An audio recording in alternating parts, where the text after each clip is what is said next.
I've been doing some research into what people in Britain think of doctors, the ones who work in general practice, the first call for medical care, and comparing this with the situation in a couple of other countries.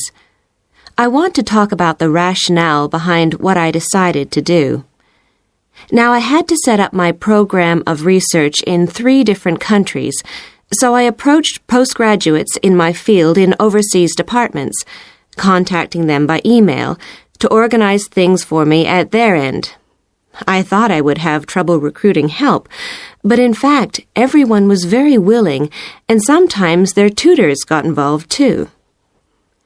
I had to give my helpers clear instructions about what kind of sample population I wanted them to use. I decided that people under 18 should be excluded because most of them are students or looking for their first job. And also I decided at this stage just to focus on men who were in employment and set up something for people who didn't have jobs and for employed women later on as a separate investigation.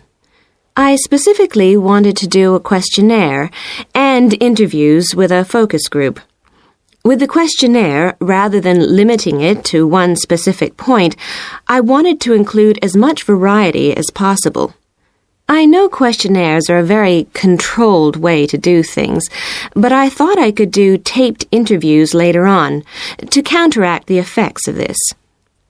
And the focus group may also prove useful in future by targeting subjects I can easily return to, as the participants tend to be more involved.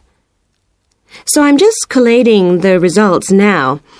At the moment, it looks as if in the UK, despite the fact that newspapers continually report that people are unhappy with medical care, in fact, it is mainly the 3rd level of care, which takes place in hospitals, that they are worried about.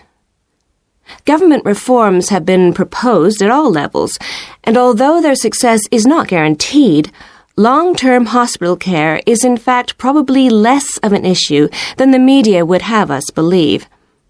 However, I've still got quite a bit of data to look at.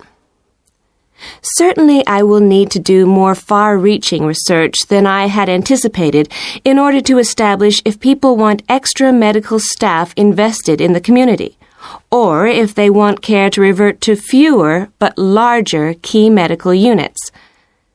The solution may well be something that can be easily implemented by those responsible in local government, with central government support, of course. This first stage has proved very valuable, though. I was surprised by how willing most of the subjects were to get involved in the project. I had expected some unwillingness to answer questions honestly, but I was taken aback and rather concerned that something I thought I'd set up very well didn't necessarily seem that way to everyone in my own department. I thought you might also be interested in some of the problems I encountered in collecting my data. There were odd cases that threw me. One of the subjects who I had approached while he was out shopping in town decided to pull out when it came to the 2nd round. It was a shame, as it was someone who I would like to have interviewed more closely. And one of the first-year students I interviewed wanted reassurance that no names would be traceable from the answers. I was so surprised, because they think nothing of telling you about themselves and their opinions in seminar groups. Then one of the people that I worked with got a bit funny.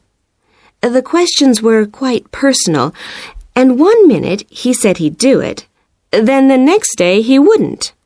And in the end, he did do it. It's hard not to get angry in that situation, but I tried to keep focused on the overall picture in order to stay calm. The most bizarre case was a telephone interview I did with a teacher at a university in France. He answered all my questions in great detail, but then when I asked how much access he had to dangerous substances, he wouldn't tell me exactly what his work involved. It was a real eye-opener.